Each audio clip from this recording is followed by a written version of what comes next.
And good morning and welcome to the UC Master Gardeners of El Dorado County Public Education class on A Homeowner's Guide to Wildfire Recovery. We're joined today by instructor Kit Veerkamp. Kit is a retired landscape architect and she's also a UC Master Gardener. Kit is also the horticulture chair of the California Native Plant Society. And Kit, thank you so much for being with us this morning. I'll hand the class over to you. Thank you, Tracy. And welcome to all of those who have joined us or are looking to get information on how to recover from the Caldor wildfire in particular. This will apply to anybody else in the Sierra foothills throughout California, just because we're very similar in our climates. And we want to say how much our hearts are with you in this. And we're so glad that you are still here, and I know that it's going to be a long road in terms of rebuilding and reoccupying your property. And I know that this is just exceptionally difficult for those of you affected. From there, it is our intent with this particular presentation to help you get your feet back on the ground, especially with respect to re-landscaping the areas. I know that we've heard from a number of people how devastated they are by the loss of the forest and the trees around them, let alone their homes. And a lot of people are wanting to replant and get started ahead of rebuilding their homes. So this guide has specifically taken the Wildlife Recovery Guide that was developed by the California Native Plant Society in response to other wildfires that have occurred through the state over the last 3 to 4 years. And it's based on science, just like other presentations with Master Gardeners. All of our presentations are based on scientific evidence and research. And then also this particular guide was put together from input with leading experts in California. So we'll cover a number of different topics, and the one I'm not going to cover in this presentation, though, is fire ecology. There's other information out there. We did another presentation in October that is available on our YouTube channel that covers fire ecology.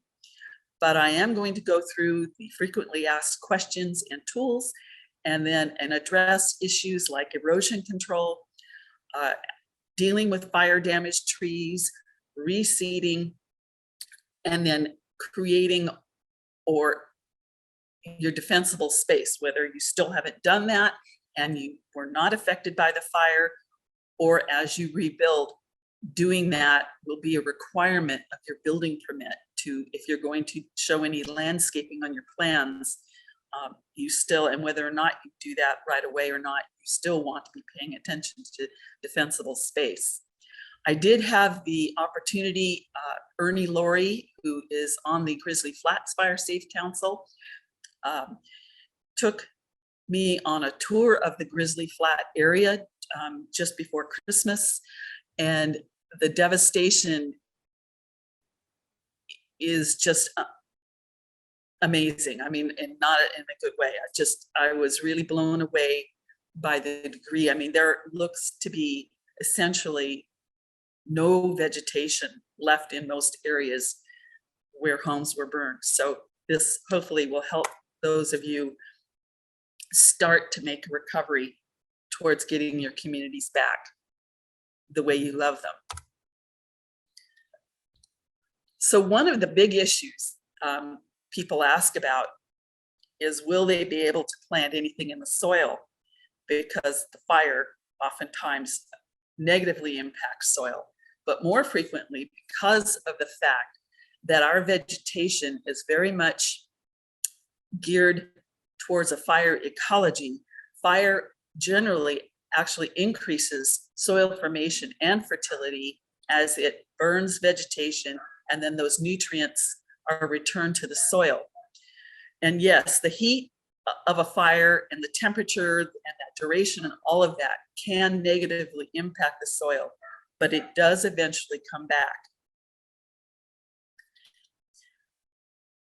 And one of the things I want to mention is that we've been graced this year with early rains, so this would be a more normal climate that we're experiencing this year, because oftentimes we've not been getting rains until way late. But this year we've gotten early rains.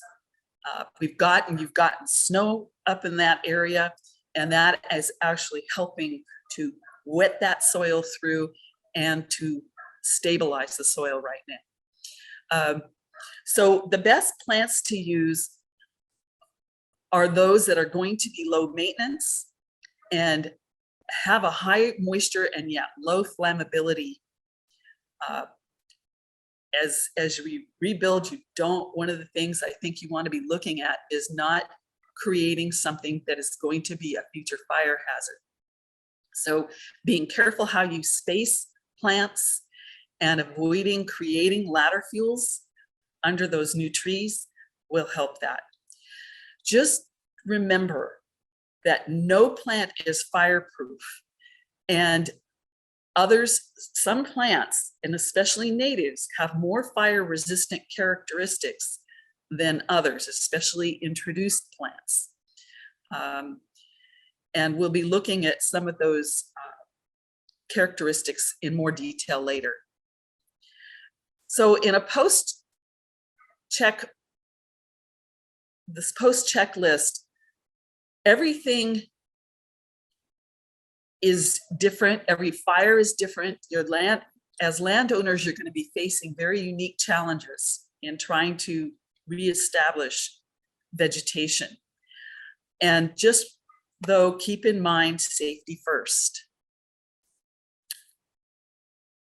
For the most part, most of the lots have already been cleared, so you're not going to have to deal with those issues. And once you've gotten the sign-offs from the various agencies who are involved in doing the abatements,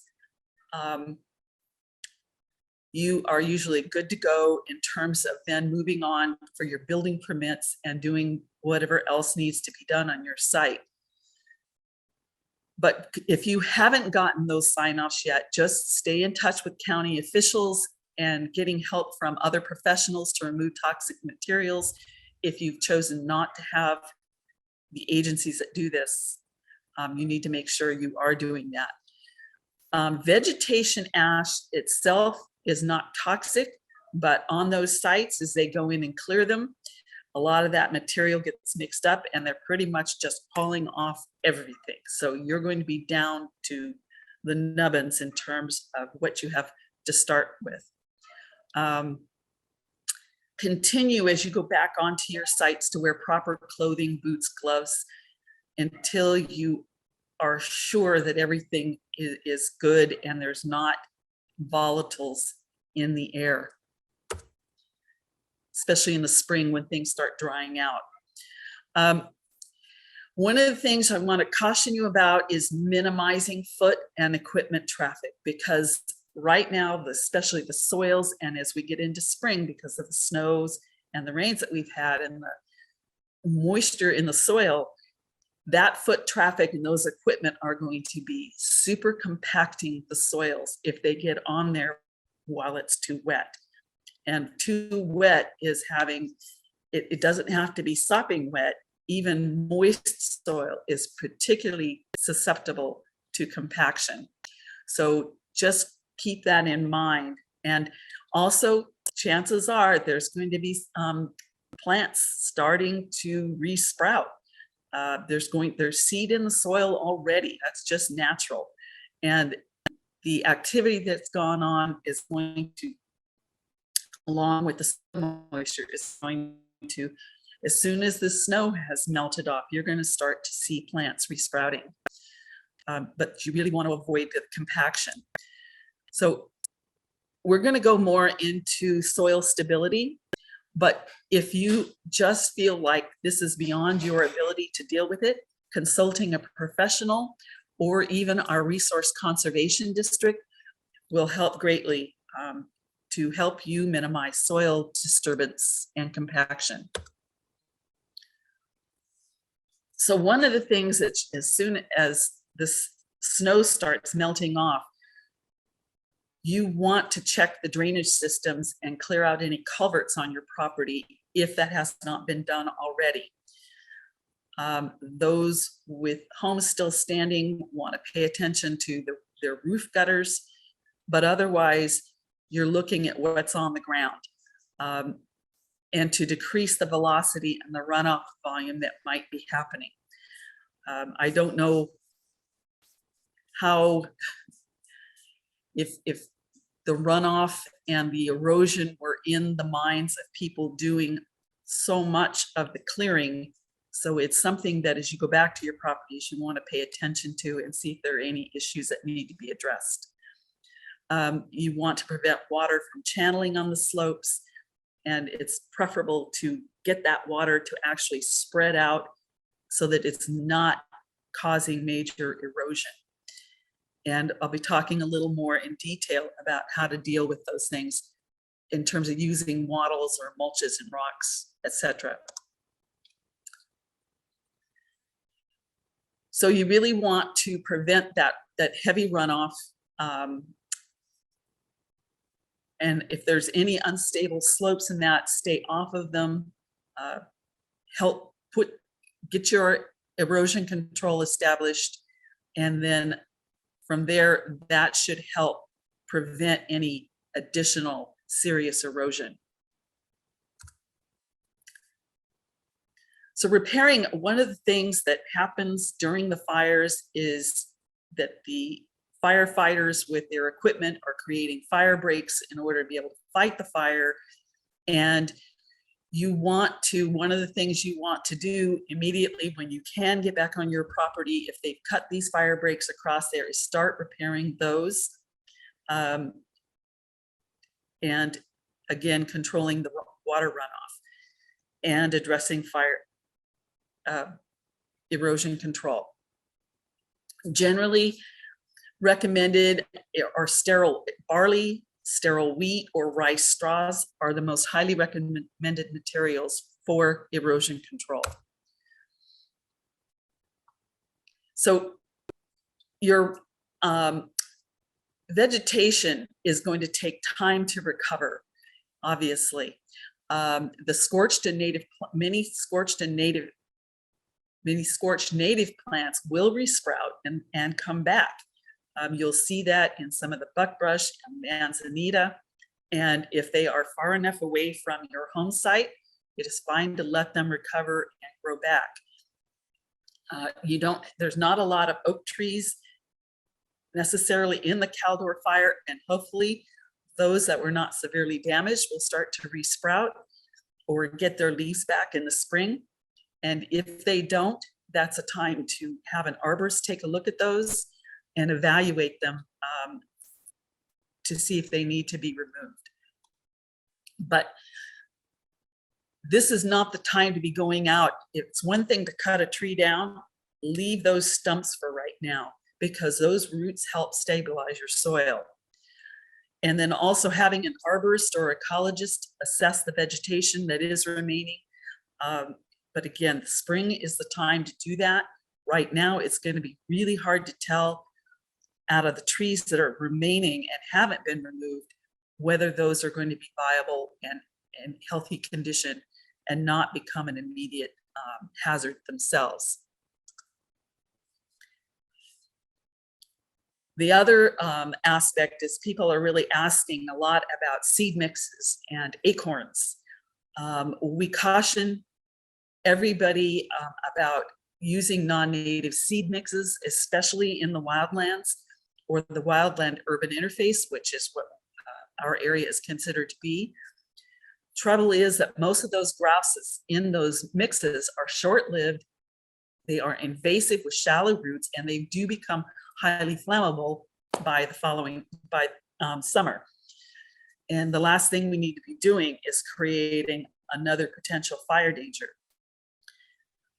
But on the other hand, a lot of our native wildflower mixes contain non-local and weed species that can become extremely invasive. It's something, this is a question that we are discussing with the El Dorado California Native Plant Society. That's the organization I serve on as the horticulture chair.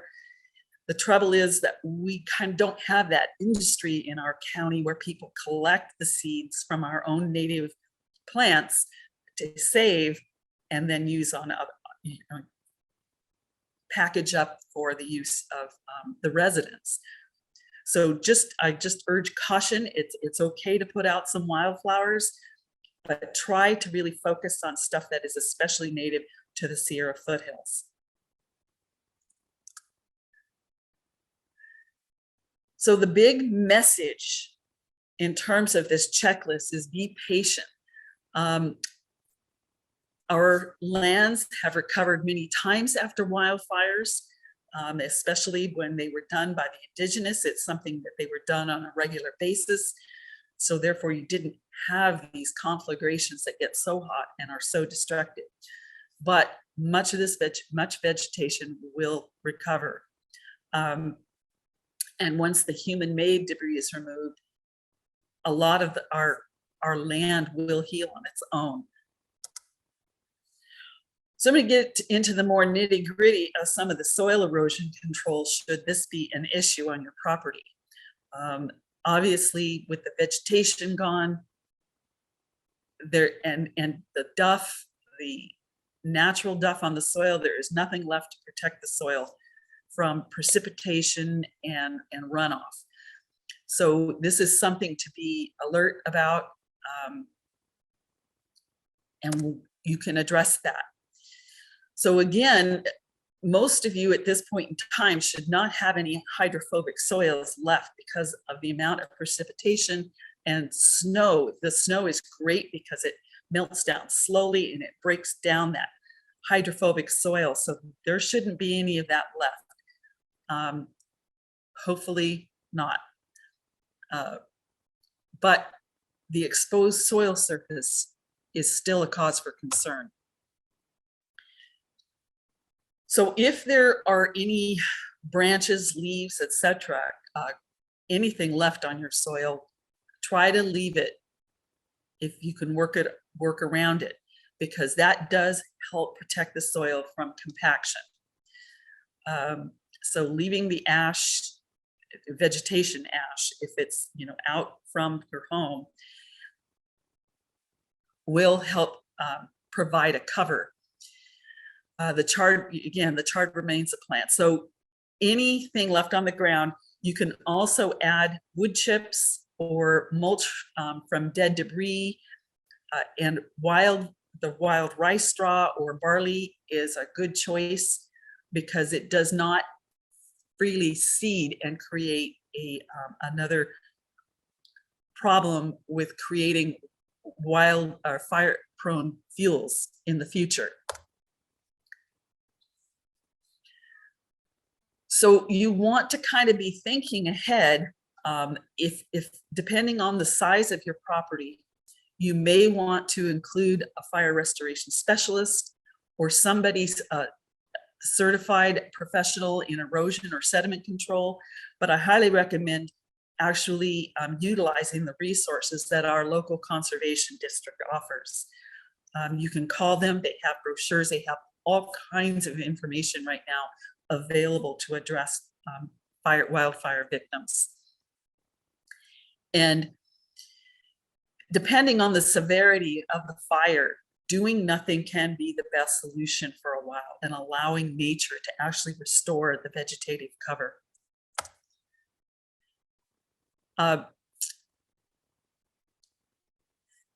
So getting into the fire damaged trees, again, from my observations of being up in the Grizzly Flats area, a lot of those trees are going to be removed because they are just a hazard in general to everybody and to the energy lines, the electric lines, etc. I know that they're going to be doing work to underground a lot of the electrical system. However, there are still, the trees are being phased in terms of removal depending on the level of threat that they pose. So if you're getting back onto your property and starting to clean up and get ready for reconstructing your home, there may still be hazardous trees on your property. So you need to address those before you start any of your real activity on the site.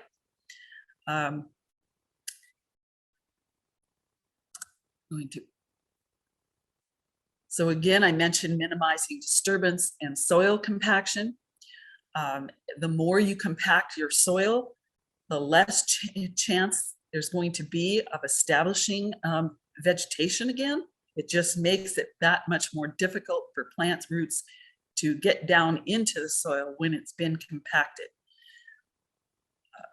So don't remove the burn plants unless they're a risk, and really stay off the slopes, because that's the last place you want erosion to be increasing. And on flat ground, that's more prone to compaction because you're more prone to be on it. So anyway, just be very cautious. So minimizing your disturbance is absolutely critical. And monitoring, if your stormwater runoff, if you're able to be up there and observing what's going on, if you need assistance, again, I would urge you to look into the Resource Conservation District resources. But the focus for stormwater runoff at this point in time on your properties is to slow it, spread it, and sink it.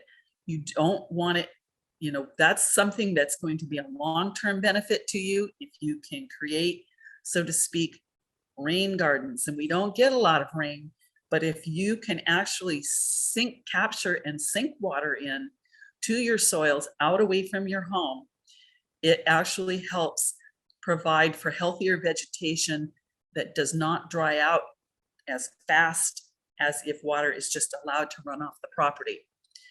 Also applying the mulches, whether it's a straw mulch or rice hull mulch, is a great way to reduce the impact of rainfall. Raindrops by themselves cause compaction on bare soil. So that's something you want to avoid. So that's why spreading chips, wood chips, a thin layer, just an inch or two, is sufficient without creating another wildfire hazard. So this is showing some examples of more serious erosion control. And this is something that very much there wasn't a lot of snow on the ground when I saw the Grizzly Flats area. And this is something that each of you may have to deal with on your lots as you go back to start construction. But you can use wattles, which are the long tubes of straw that are bound up by a net, or branches and logs. You're going to have probably plenty of logs left over, and those strategically placed can help stabilize the soil and slow down the water from just running off and creating big rivulets.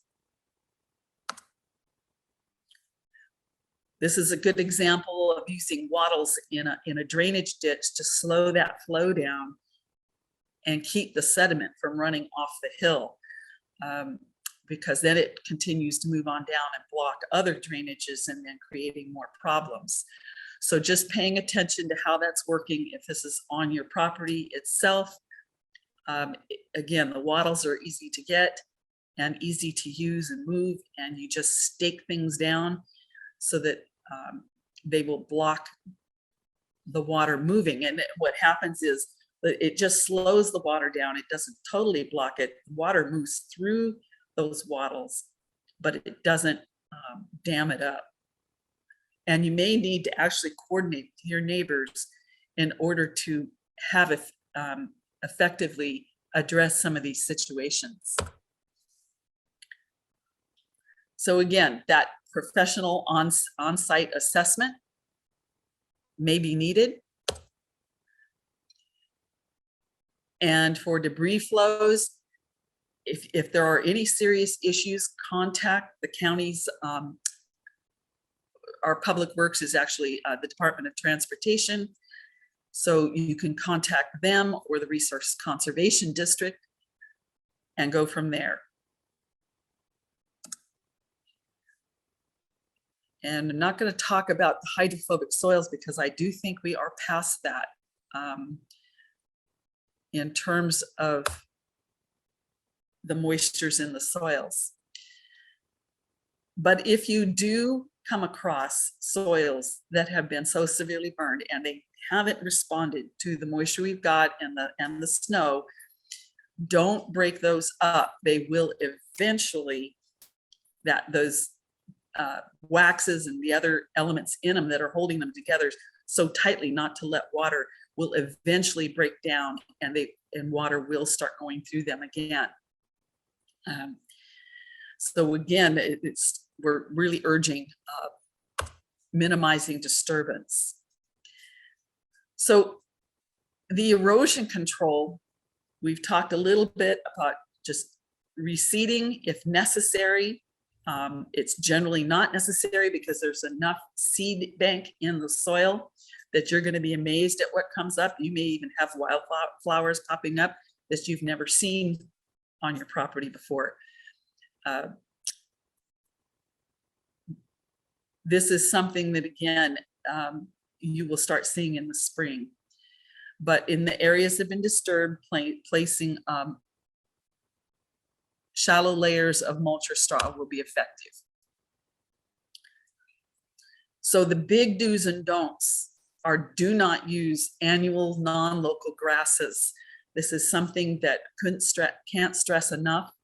We have a lot of varieties of perennial grasses that are great for erosion control and planting. They can be cut in the summertime to prevent, having fire dangers, but they come back and their root systems are still there and stabilizing your soil, as opposed to annual grasses just die back and don't really provide. Their root systems just decay in place, and so they don't provide that same function. And then again, avoiding non-local weeds, because that just creates a bigger fuel fire load in the future. Talked about the loose straw at 2 inches. That's pretty easy for even the average homeowner to do, is just to distribute, but make sure it is clean straw.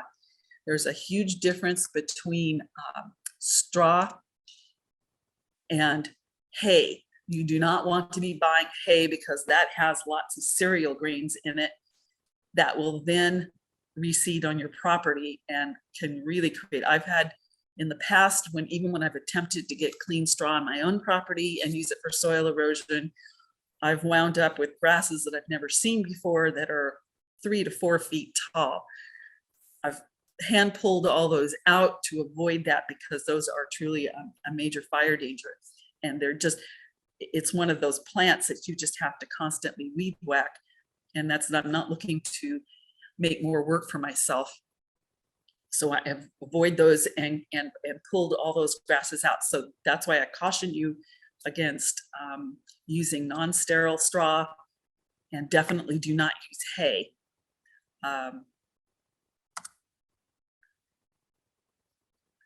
So you may need additional consultation, and that is again for establishing areas, especially if you have rare and endangered species. You probably have a larger land holding if that's the case. And if it is something that is really of a major concern to you, both the Native Plant Society and the RCD can be of assistance to you in making recommendations. So oftentimes we see sites hydroseeded or hydromulched. It's not uncommon to see, especially with construction sites. But this requires access by machinery. It is expensive to do. And what it is it's a mix. It's where they throw the fiber, the mulches into a huge tank with water and binder, and then oftentimes seed is mixed in with that, and then it's blown onto the site. It dries and it adheres and it helps protect the soil. You can't, it can be done, and if you have a really steep site that is adjacent to roads, it is possible to do this, but it's something you want to really evaluate.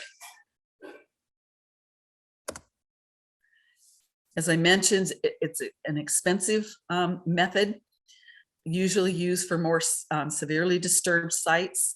But again, because of dragging hoses and the access required, it's generally not recommended where there's more than 25% rock cover.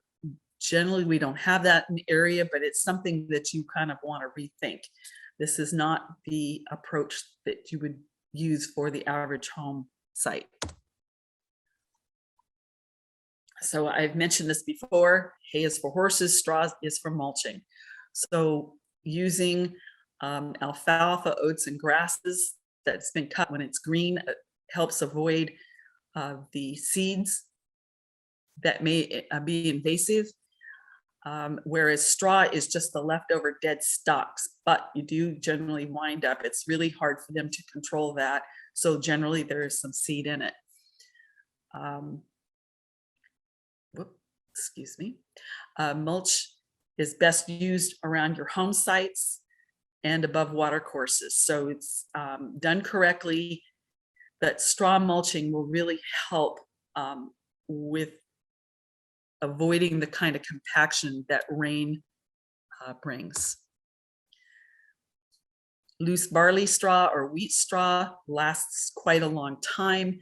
There's information here. We're going to have this presentation available on YouTube, and so therefore you can read this for yourself.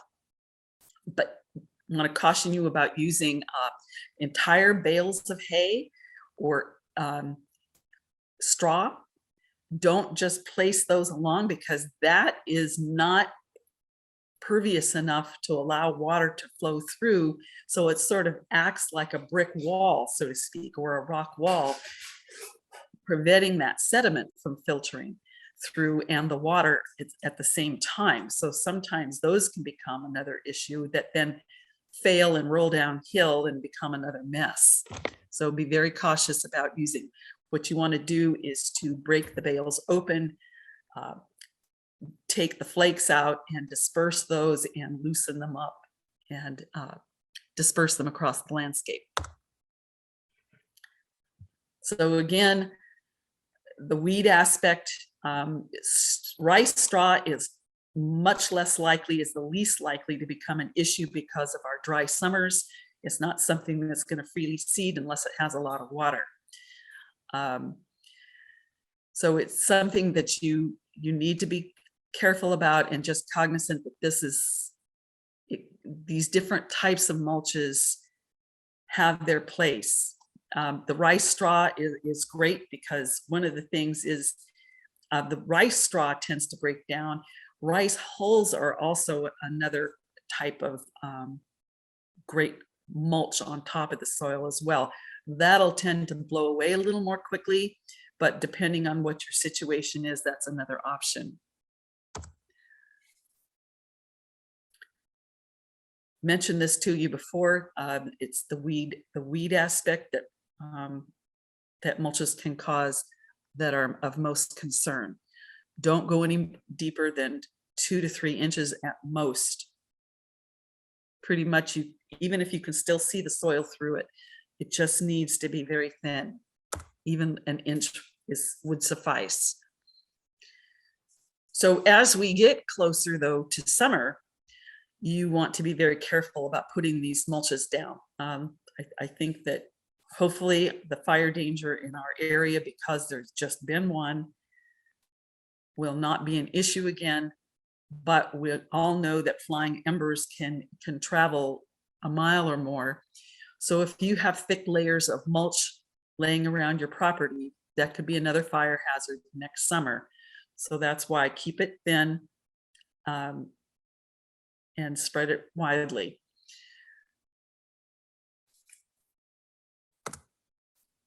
So the wattles, I've mentioned those before, and I'm not going to go into a lot of detail. Seeding versus natural regeneration. You're going to see the plants. I mentioned that there is an amazing seed bank in the soil that anybody who's a gardener who constantly is hoeing or raking their own leaves keeps wondering how you can pull so many weeds and still have weeds coming back up. That's because that seed bank is there, and so it's going to regenerate as it gets the moisture and the conditions they need to do that. So going ahead and letting them, some of the natural regeneration, one of the positive aspects of wildfires is oftentimes we'll see wildflowers that we haven't seen in generations come back up, but that may or may not happen.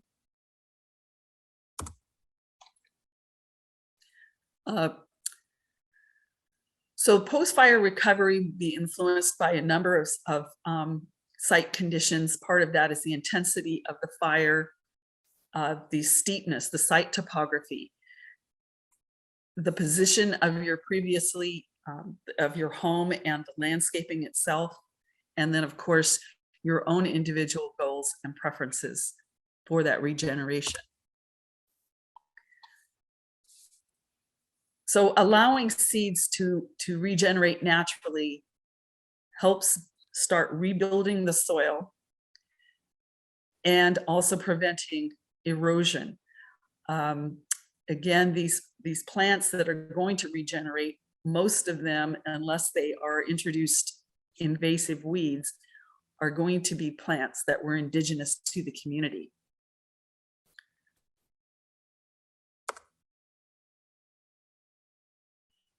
So it used to be that seeding was commonly done following burns in order to reestablish. But one of the things that's been discovered, or they have found out, is that what they're doing is creating future fire dangers because of the types of seed that's used. So again, this is something that in severely compromised areas, that it's oftentimes just better left to regenerate on its own. Whereas fire lines, roads, and compacted soil areas,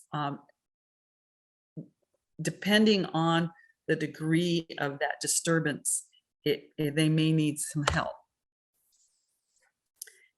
Already talked about wildflower seeds.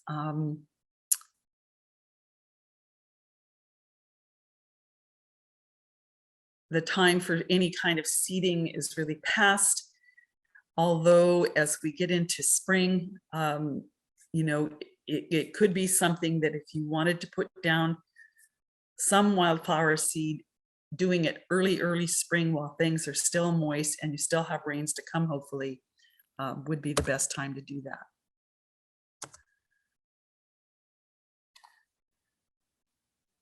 So I know that we've talked about this a bit. The existing seed bank will start regenerating and putting down more seed, though. That's one of the things that it actually can compromise the seed that's already there and native in the soil. So if you don't have a bunch of invasive species coming up, like star thistle and Scotch broom and other things like that, leaving things be will actually help improve the chances that the native seed will come up and provide the protection that you need.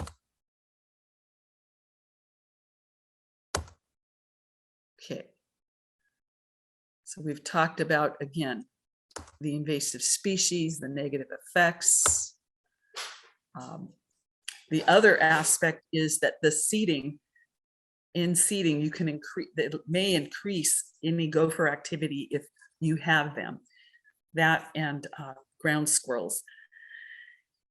And it creates situations where they've created the tunnels, and sometimes that can help the soil in that water is captured. On the other hand, it can create these tubes that then cause more erosion, especially when they're on hillsides.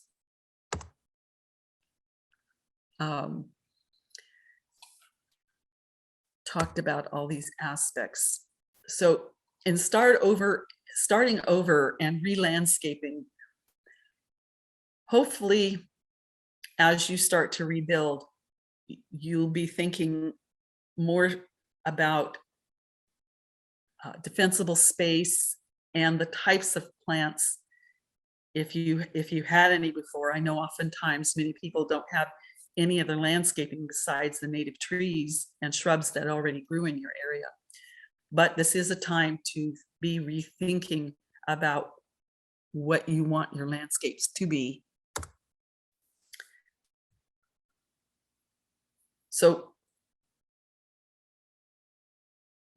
avoid scraping off more soil.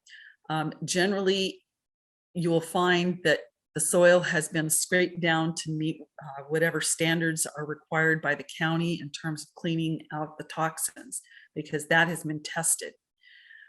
Scraping off more is only going to remove topsoil, and there is so precious little of that up in the foothills further up, especially in the Grizzly Flat area, and the area of the Caldor fire is just naturally not thick in topsoil. So be very cautious about taking any more off. You shouldn't need to. Watching and seeing what comes back up is one of your best routes to go. We always encourage incorporating local natives, and there are many of the herbaceous natives that are not wildfire prone. And one of the things that we also know about natives is that, about natives is if there is some water content to them, they are much more resistant to fire than introduced plants. So it's going to be something that we talk about more in the future, not in this particular course, but it's something to consider. So if your landscape is intact, but you're considering changes, you only want to focus on maintenance and zones, and I'll be talking a little more about that. Be closing with defensible space, and transitioning to a native plant palette because it is more fire resistant. And then observing the way the plants grow in the wild. Again, and we don't want to be looking at redwoods and ferns because those not appropriate to our area, but mimicking our local plant communities can be a way to go, and keeping them not dense, keeping things spread out with room in between, keeping things pruned down will help you do that. The one thing we really want to encourage is planting anything that's an invasive species, because those really become a wildfire hazard. And there are resources out there to find out what is invasive. You want to avoid the irrigation runoff and fertilizers and pesticides, and starting small is fine. Adding a few local species to your landscape can make a big difference in terms of those of you that care about pollinators and butterflies and birds, and that you can do that without having a thick landscape. So I'm going to talk a little bit about defensible space and landscaping, because as you both, if your home was not affected by the fire and you still are needing to do work, this will help you. And for those who are going to rebuild, these are definitely considerations. These aren't even considerations. Defensible space standards are required by law in higher fire hazard areas like ours. So this is something that you will need to comply with. if you're going to landscape outside your home. So it's a from the house out approach rather than from the wildlands in. What you're wanting to achieve is to not make your home susceptible to being caught on fire again by embers. And providing, what you don't want to be doing is providing that fuel that would help that would make that happen. So this is, as I mentioned before, this is defensible space is actually codified. It's in the building codes. It's required by law. And it really does help prevent homes from being ignited.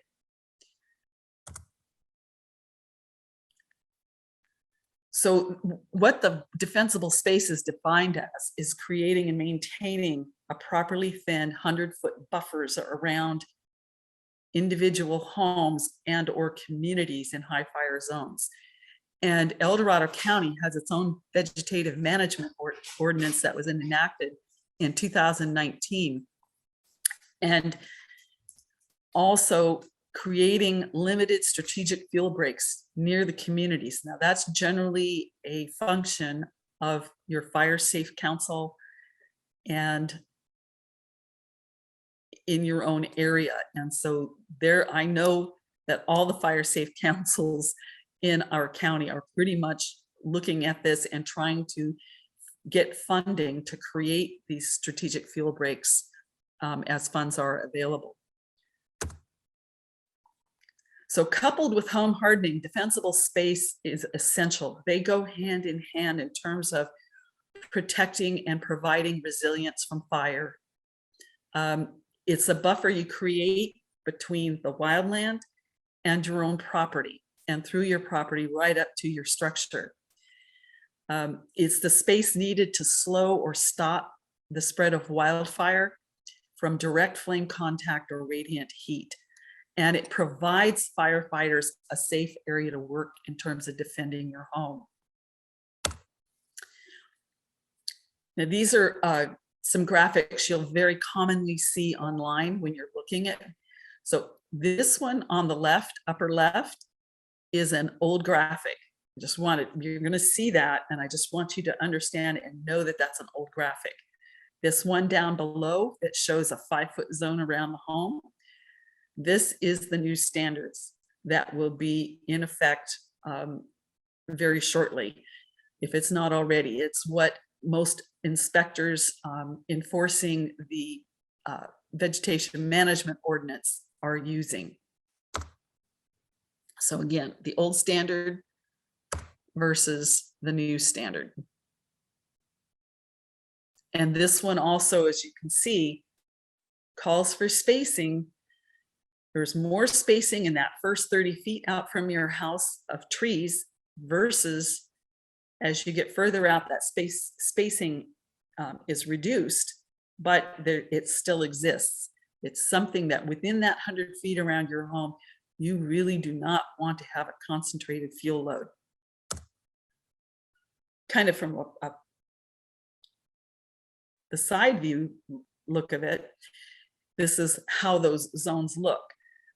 And in this case, having a huge pine tree in this first 30 feet is something that I know that in the area of the Caldor fire, pine trees are, and conifers in general, are the predominant tree type. So it is something you really want to consider in terms of keeping those even further away from your home as you re-landscape. Particularly because in the first place, as they're younger, they're going to be even more fire prone simply because you cannot trim them up that high. That'll take 40 years to get a tree to that point where you can trim it up enough that it's not a fire hazard. So that is really something to seriously consider, that, you know, it's all fine and dandy if you've still got good healthy trees and they're 10 feet away from your home, as long as you can prune them up to 8-10 feet above the ground at minimum, more is better, you should be safe.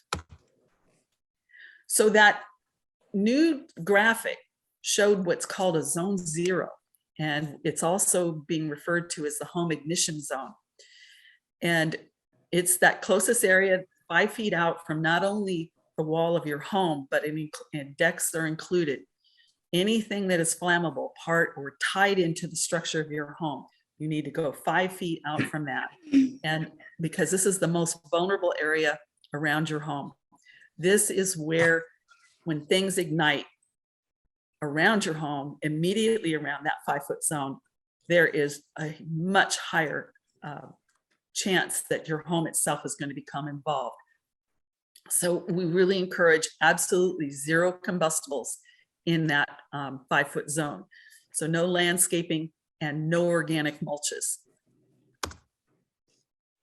This is the area in which you want to remove combustible outdoor furniture, including on your deck, within overhangs. And that's a tough one. A lot of people have very nice outdoor patio furniture with cushions on it. And that if that's something in your home and you know that it's a high fire danger area, there's a fire nearby, you need to get those cushions indoors or well away from your structure.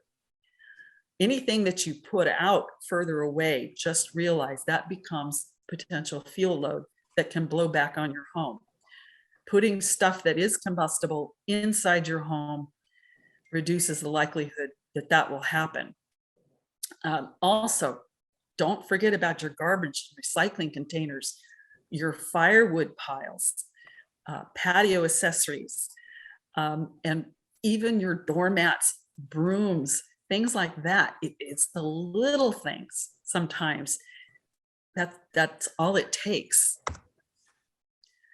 So this is an example. I mean, this kind of patio furniture is just, if the embers land on that, the rest of it is all erode. So again, not storing firewood under the decks or overhangs. It shouldn't be within 30 feet of your home. Replacing combustible fencing and gates that are attached to the home and creating a break using metal fencing or something else that is non-combustible. The tree limbs, we'll talk about that, because tree limbs hanging over a structure are not as big an issue unless there is vegetation or things, ladder fuels underneath that is going to catch the tree on fire. So that is just something to really kind of take a look at and evaluate. And then anything, this is where fallen leaves and needles in that 5-foot zone, remove those. Leaves belong further out in the landscape. It is fine to have a layer of leaves. I'll talk more about that, but not within that 5-foot zone around your home.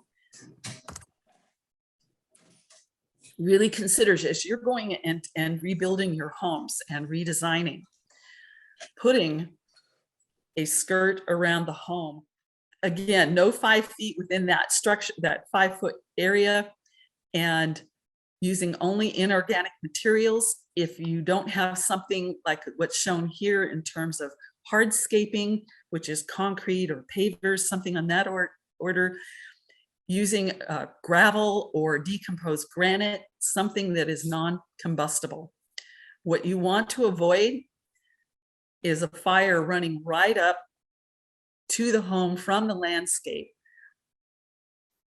and igniting your home, or embers blowing up against the structure and igniting your home, or igniting things around it. So zone 1 is the lean, clean, and green zone. And so it's that area from that 5-foot 0 zone out to 30 feet.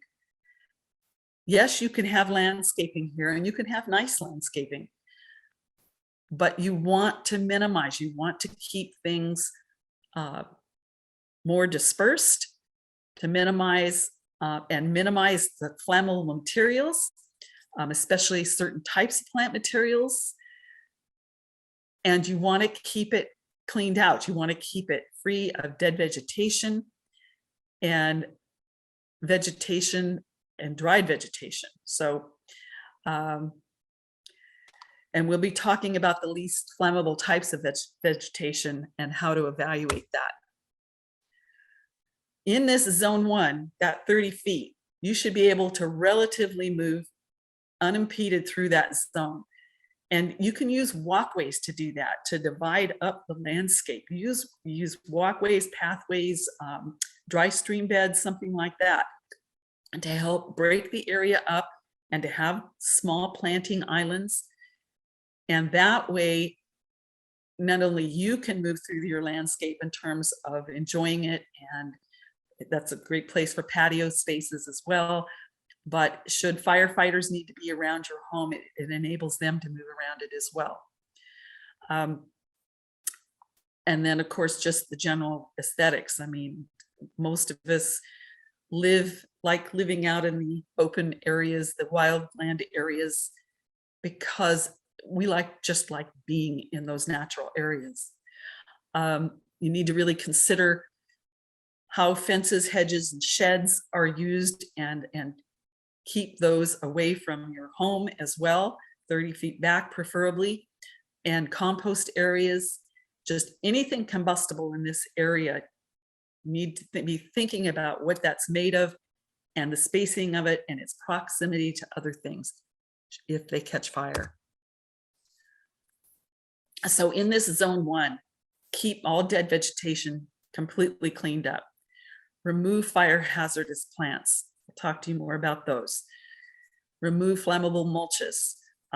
For the most part, the research shows that your bark mulches and a thin layer of leaves are not your flammable mulches. Most leaves are already decayed and pretty much headed down to the road to compost come springtime. I know at my home in Cool they are. Especially when we've gotten a lot of rain. But choosing fire-resistant plants and keeping them healthy, and when I say irrigated, it doesn't even mean once a week, it can mean once a month. They don't need a lot to keep the moisture content up in them. And then using compost or small bark mulch that can compact and not have a lot of airspace in it makes that much less likely to catch fire. You should consider the location of things like boats and RVs and other vehicles, not having them right up next to your home, getting those at least 30 feet away as well. And again, there's firewood and lumber. During the summertime, those piles should be well away from your home.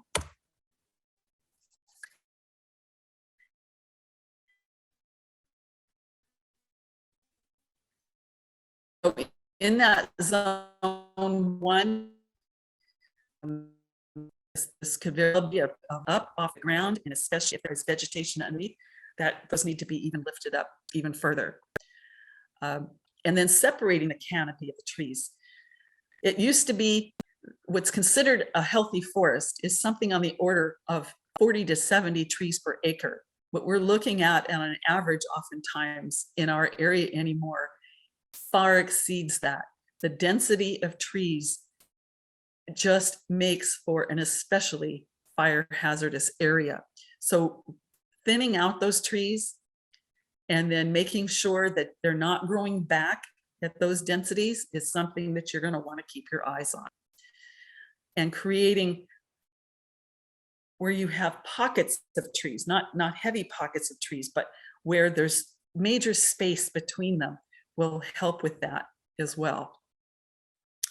Keep vegetation cleared away from your propane tanks, and maintenance is key, not letting any dead materials build up, especially during the summer. So then we get to the last zone, that extended zone that takes us all the way out to the 100 foot area. So keeping any grasses mown down to a minimum of 4 inches, and even your native shrubs.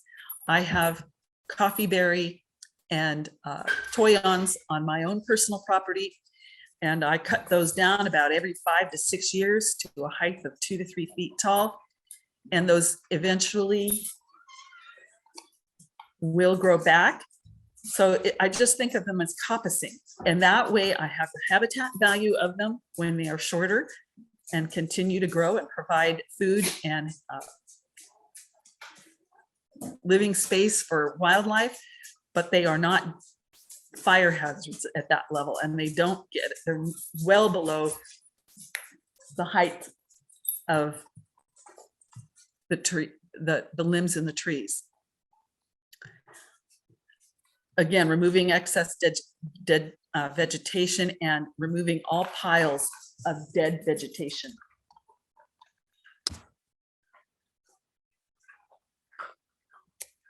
For those of you living in areas where you don't have nice wide roads and you're on private roads, clearing these routes is really a key to safe evacuations and for allowing fire equipment and crews access to fight wildfires in your area.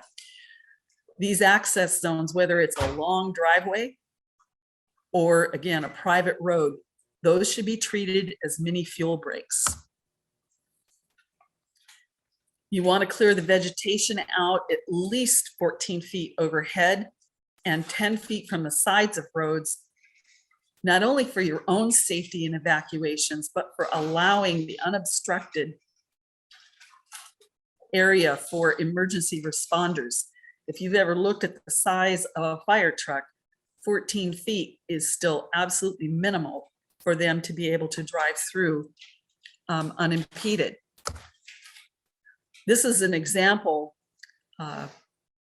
that Mark Stanley, who is a retired fire chief, Cal Fire fire chief, who also teaches many of the fire safety classes in this county, use this as an example of a private road and driveway. And when a fire crew sees something like this, they're looking at it saying, is this, asking themselves the questions, is there a turnaround? Is there a way out? Or will this become a death trap for them and their crews? This is the very same road with proper fire clearances. So this is something where the neighbors came in. I would still, that vegetation on the right-hand side of the road is still a bit thick. There's no reason that there needs to be that many trees growing all together. In this zone 3, make sure your addresses are clearly visible from at the driveways, not just down the road, not just your post office box. If it's across the road from your driveway, make sure you have numbers visible right at your driveway. The other consideration is the spacing of trees, particularly on slopes. You can see on a flat area is where you can have less spacing before your tree from your trees, but the steeper your slopes get, the greater that spacing needs to be, because in the first place, fires want to move uphill. And as that vegetation catches and spreads, the more space you have there, the less likelihood is the next row of trees up is going to catch. So this is something that is exceptionally important to remember. This graphic right here in the middle on the graphic on the left kind of really shows you how ladder fuels work. I mean, first the shrubs are catching and then they're igniting the trees next to them and to them. If you can stop or slow that down, it may still never guarantee you of surviving the wildfire in terms of your home, but it will slow it down and give responders more time to get there and fight for you. So a well thought out landscapes really can help defend against the threat of fire. And part of that is your choice of plant materials, but the other is in the placement. One of the things that many of us, including people in the fire safe councils, are very disturbed to see happening is that a lot of contractors out there, and they're well-meaning, are offering services to come and clear your land. And what ends up, the results are looking like a moonscape because they reduce almost all vegetation, leaving just a few trees. This is a very common misconception because no vegetation is not better than any vegetation. It makes it a bowling alley for embers. And this makes it much easier for the embers then to just blow through, right up to a house or into the next pockets of vegetation. It doesn't slow it down. So the zone and island approach allows for fire resilience. It allows, and this is the zone and island approach is specific to to your 100-foot zone, but particularly the 30-foot zone around your home. The whole goal is to slow down blowing embers as well. There's less likelihood of a firewall coming through and igniting stuff as there is embers. So even green vegetation can burn in a wildfire situation, as we all know and witnessed many times with the fires we're getting in the Sierras.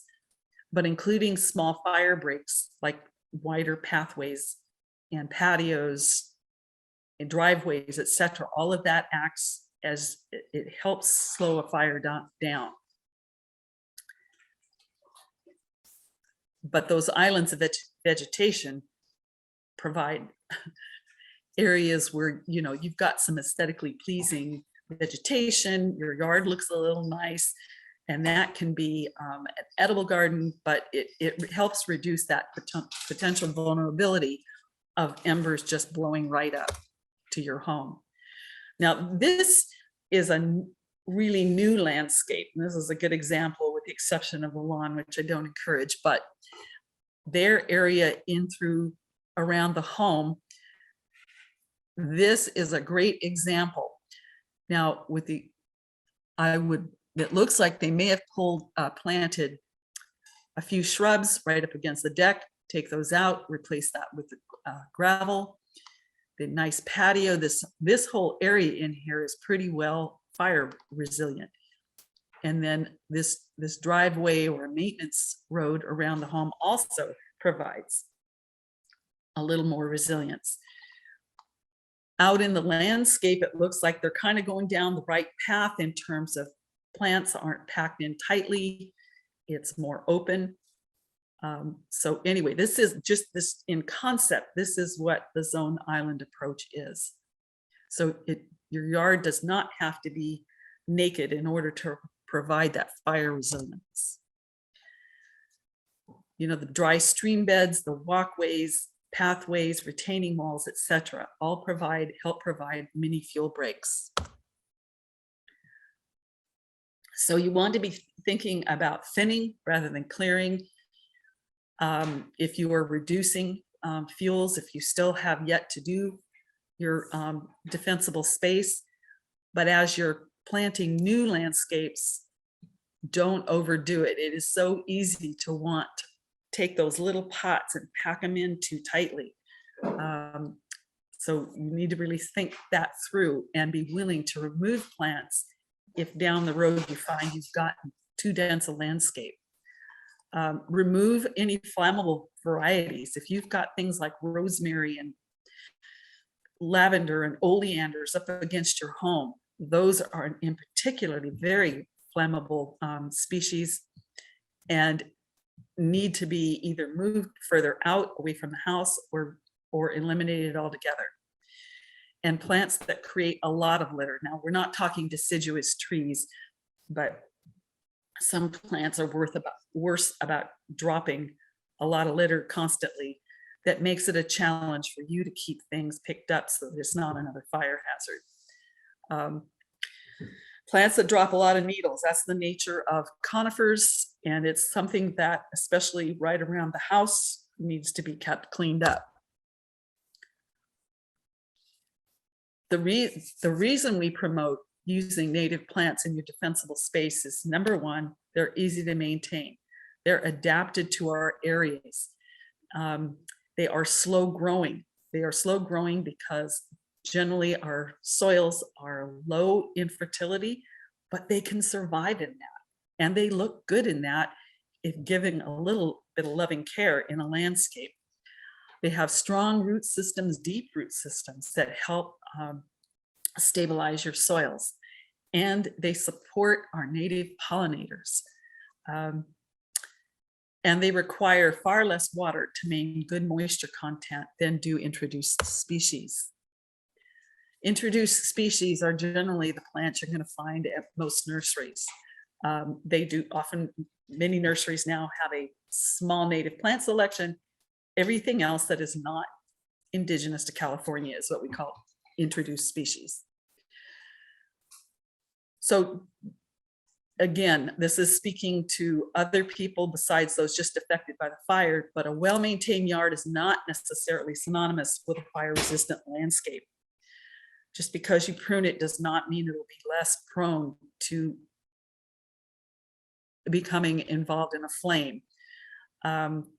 Vegetation can either lead to a structure fire, slow it, or stop it. And so that vegetation closest, that within that 30-foot zone, is the most, is the plant material you need to pay more attention to. Plant lists, don't rely on those. Definitely, we're going to be doing more classes coming up in spring that are specifically for developing a fire resilient landscaping. And we'll be talking about this in more detail, but you will see tons of conflict in plant lists. It has more to do, a plant's ability to resist fire has far more to do with its maintenance and its water regime than on the plant itself. Now I say that aside of plants really with that are high in resins. And I just mentioned a couple of them: lavender, rosemary, oleanders. The resinous content, some of our native plant materials have very high resinous contents too. You want to keep those well away from the home. So there's still strategy in using them or not. So that ability for a plant to retard or resist fire depends on its condition, you know, and plants don't live for others. So forever, if they've gotten old and woody, it's time to remove them and replace them with something else that's less fire resistant. So knowing these traits, I'm going to go through this. And this list is here for you to read. I'm not going to go through it one by one, but there are a list of these characteristics that you can look for in plants to help you evaluate how flammable they might be. In general, I suggest staying away from woody plants, especially in the first 15 feet closest to your home, but that entire 30 feet is even better. And here's again another list of different characteristics in fire retardant versus fire resistant plants. Fire retardant are those within zone 1, the 30-foot area, whereas fire resistant plants can be from that 30-foot out to the 100-foot area. And for those who just can't even stand the thought of not having something planted in that first 5 feet, we can't talk you out of that, then really seriously consider very low growing, more resilient plants that are very low to the ground and are not going to be a fire hazard. In this particular picture, we've got Dudleya, which is a succulent creeping strawberry, the woodland strawberries. Birds love those fruits. They just creep on the ground. Coral bells, the heuchera, stays very, very low to the ground. Bees love the flowers, but these are not going to be a fire hazard. Plants in your zone 1, you might really want to consider actually creating edible gardens in that space, because these, by their very nature, require a little more water and therefore are easy not to forget about, and you're going to be paying attention to these plants. Get semi-dwarf fruit trees, keep them trimmed down into to shrub trees. That makes the fruit easier to harvest, but it also keeps the fire danger down in terms of your own home. It's the place, this place, the zone 1 is the place for annuals, perennials, and subshrubs. And this is the area that when the embers are getting blown through, this vegetation actually serves to help catch those embers and have them go out before they even reach your home.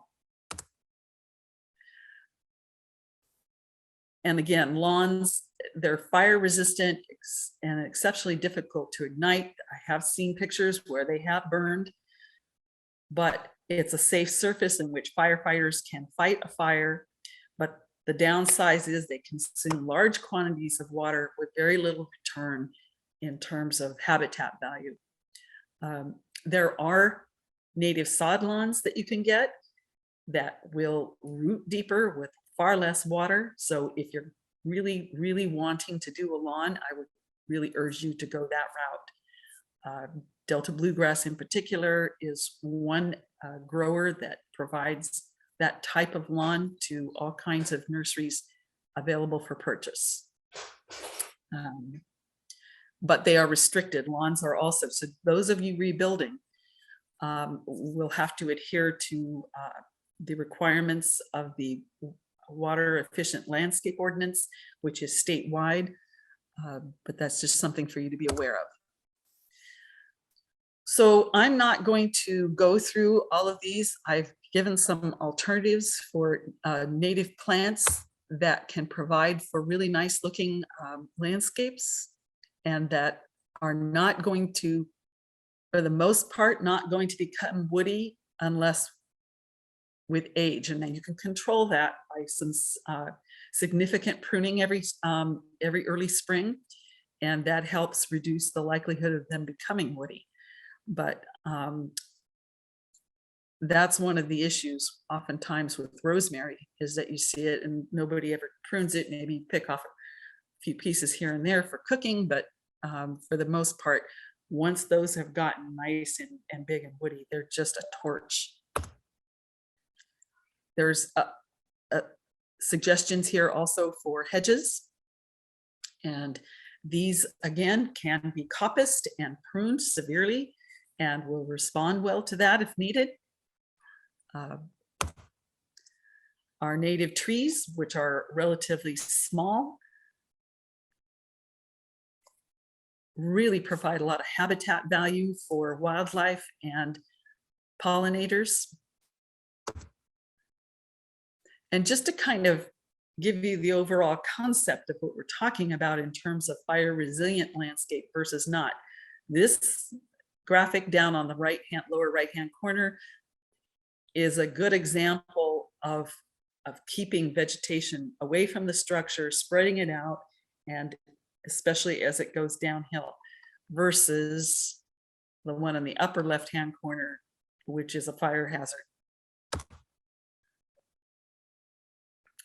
So again, bottom line for zone 2 out to that 100 feet, you really want to keep things thinned out, pruned up, and depending on what you have out there, even irrigating once a month will help that vegetation maintain a higher level of soil moisture.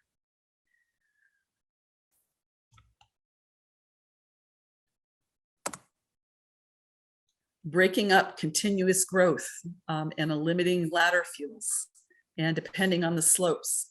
Again, you want to pay attention to, again, the steeper the slope, the more spread out your plant materials need to be. This is some good information in terms of what that spacing needs to be on a slope, but you should be able to essentially walk between your vegetation as opposed to having it all clumped together. so densely that you cannot walk through. And branches should not be making contact with your roof or siding, no matter what. So prune those things up as needed. Chances are your home's going to catch the trees on fire if you've got your clearances under the tree and you've got a tree hanging over the house. Chances are it'll be the house that catches the tree on fire instead of the other way around. But that doesn't make that whole situation any better. So again, your zone 3, which is your access zones to your home or along your subdivision, it should be treated the same as zone 1 and 2. So there's lists of I've got lists of highly flammable plant material, and unfortunately for those up in the area of the Caldor fire, many of our native conifers like firs, spruce, pines, incense, cedar are all very highly flammable. So that's another reason to keep those trees thinned out and not let them get too dense. And then there are other ones, including coastal redwoods. I'd highly urge you not to put redwoods on your property anywhere in this county, simply because they are not adapted. And believe it or not, they really do require a tremendous amount of water to grow well. And they are robbing something else of water out there if they are growing. I noticed that given the amount of drought we've had over the last couple of years, my neighbor's redwood trees are succumbing right and left. They didn't plant them, it was the previous owner, but they are not holding up well to extended drought. Again, these are more, this is a combination of both natives and non-natives. Oftentimes it's the very woody plants that are most prone and most flammable. Those shouldn't perhaps be anywhere in your 100-foot setback area or be well beyond the 30 feet away from your home. And highly flammable grasses. All of these are introduced species and particularly vulnerable. But even our native perennial grasses should be kept back away from a home or used just as an ornamental here and there, and then pruned back in the summer. So this is a big question everybody has. Talked a little bit about it, the mulches. We know that mulches are very important to helping retain soil moisture, helping control the weeds, feeding the soil, and moderating soil temperatures. But you really need to pay attention to the type of mulch that you use. There's this study by UCANR and I believe University of Nevada, Reno, came up with this comparison, flammability comparison chart.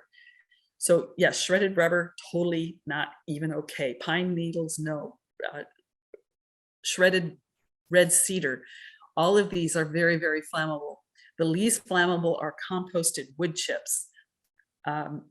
I myself get truckloads from the tree people who Mountain Enterprise right now, or Davy Tree Service. I have them dump them on my property. They stay there for a year or so. By the time I get and move them into my garden, they are composted, and it makes a nice cover in the garden. I don't put it in any thicker than 2 inches, but those are going to be the least flammable type of mulches to use in your garden. So this just this is the a photo of the composted wood chips. You know, eventually they start getting incorporated into the dirt, and that's great for your soils, but it's something to just, again, and what you want to do once you place the mulch down is kind of walk on it, just to kind of get it matted down a little bit. And that way it's not, it doesn't catch on fire nearly as easily.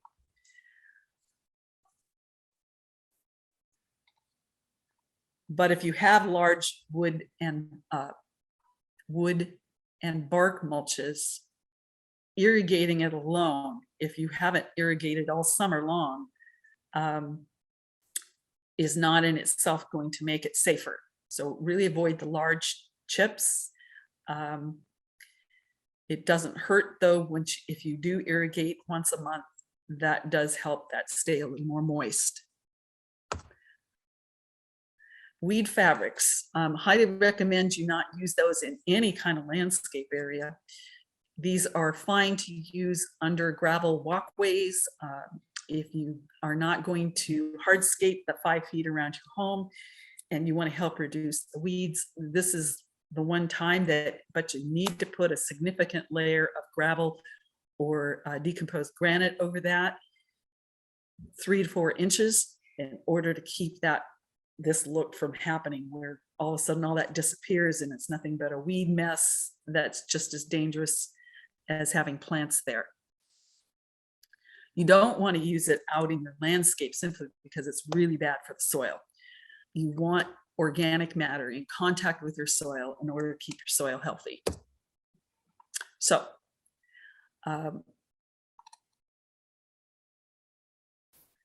we do talk, again, we encourage the use of native plants because it really does help support our local ecology. Oftentimes people say, I want to live in the mountains, I want to live in the pines. And that comes with, generally, it's not just the trees, but everything that comes with it in terms of wildlife, birds, etc. So by using native plants, you support the ecosystem at an even higher level than if you don't.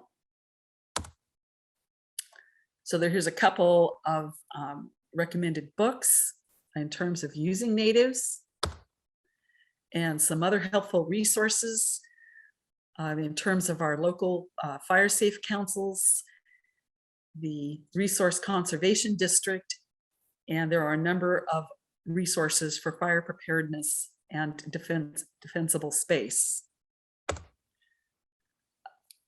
Don't forget about specialists such as licensed foresters or certified arborists as well, if you need additional help. But anyway, with that,